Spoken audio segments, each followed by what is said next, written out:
कभी मैं कभी तुम ड्रामे की नेक्स्ट एपिसोड में हम देखने वाले हैं कि शर्जीना अपनी तरफ से कोशिश कर रही है कि वो मुस्तफा के घर वालों के साथ एडजस्ट हो सके और मुस्तफा की जिंदगी में भी अपनी इम्पोर्टेंस को बता सके।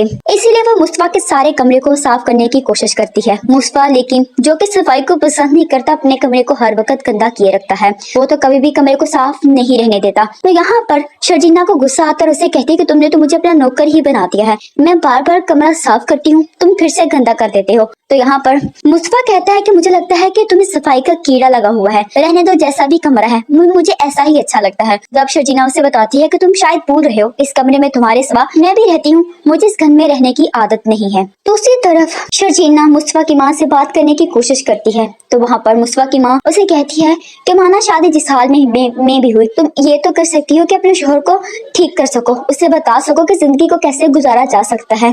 तो शर्जीना खुद से हद कर लेती है कि वाकई वो मुस्तफा को बदल कर रख देगी। तो सब लोग देखकर हैरान रह जाएंगे कि ये मुस्तफा वो मुस्तफा तो नहीं है जो कि हर वक्त सिर्फ और सिर्फ गेम्स में लगा रहता है। लेकिन मुस्तफा जो कि बाहर भी गेम खेल के आया होता है, घर में आते ही वो गेम खेलने लग जाता है। और यहाँ पर शर्जीना को इस पर बहुत ज्यादा गुस्सा आता है और उसे कहती है कि तुम हर वक्त गेम ही खेलते रहते हो, बाहर तुम गेम खेल के आए हो, अब अंदर आकर फिर तुम गेम खेलने लगे हो, कोई काम काज नहीं कर सकते। तो मुस्तफा से कहता है कि मैं इतना कमा लेता हूँ जिससे मेरा गुजारा हो जाता है, वो भी घर बैठे। शर्जीना और मुस्तफा दोनों ही बाहर खाना खाने जाते हैं। जहाँ पर वो लोग डिनर कर रहे होते हैं, वहीं पर अदील और उसकी बीवी भी आ जाती है। शर्जीना की जैसे ही नजर अदील पर पड़ती है, वह फौरन से मुस्तफा को कहती है कि मुझे घर चलना है, और वहाँ से भागते हुए गाड़ी में बैठ जाती है। मुस्तफा शर्जीना का ये रवैया देखकर समझ आता है कि इसने अदील भाई को देख लिया है। शर्जीना आते साथ ही अपने कमरे में बंद हो जाती है। तो मुस्तफा उसके पास आता है।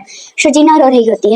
तो मुस्तफा कहता है कि मैं जानता हूँ कि अपनी एक्स को खुश देखकर उसे अपनी जिंदगी में परसकून देखकर दुख होता है, लेकिन अगर मैं तुम्हारी जगह होता तो मैं उसे दफा करता, उसे भूल जाता और अपनी जिंदगी में मगन हो जाता। वो एक तरह से शर्जीना को परसकून करने की कोशिश करता है कि तुम भी अदिल को भूल जाओ।